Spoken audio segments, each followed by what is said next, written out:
Hey, how's it going there, Thrive community? This is Rob Godet talking. Today, we're talking about something many real estate investors overlook until it's too late: exit strategies for your own properties. Think about it. Would you start a road trip without knowing how you're going to get home? Or why would you invest in real estate without knowing how you'll eventually exit?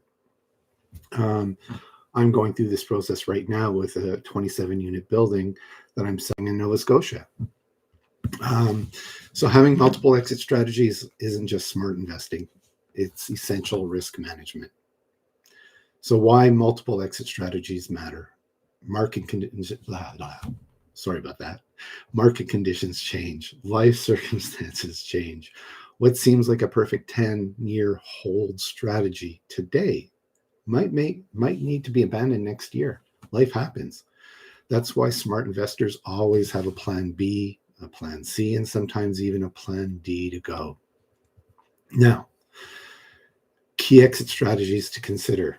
And I've used, I think, all of these strategies so far. So, traditional sale, the classic approach: sell it for more than you paid for it.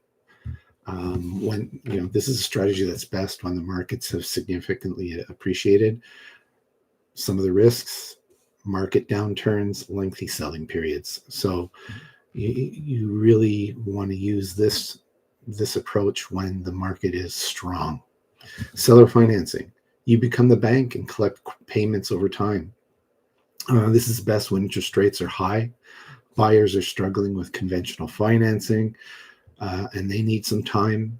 Benefits: monthly income, potentially higher sell price, tax advantages. Make sure you speak to your accountant and your lawyer when you're working on a seller financing deal. You want to make sure you're protected. Pardon me. Refinance and hold. So you can't sell the property for whatever reason. It's not an exit, not a complete exit plan, but you can pull equity out while maintaining the ownership of the building. This is best when property is appreciated but still generates positive cash flow. You can use cash out of funds for other investments. So draw out some uh, of the equity and use it to buy another property. Lease options: give a tenant the option to purchase at a predetermined price. Now, this can work with a single family home. It can work with a 27 unit building. Um, it just if somebody needs more time to close on a building, lease option is a good way to work on this project.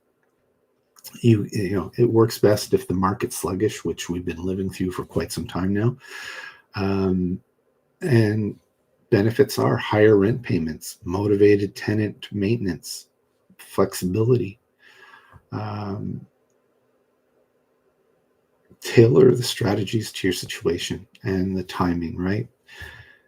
Your optimal exit strategy to mix depends on your investment timeline, your tax situation, your local market conditions, property type, financial goals. These are all things that you need to take into consideration when you're working on your exit strategy.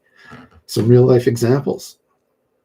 Let me share a quick example from one of the members of the group.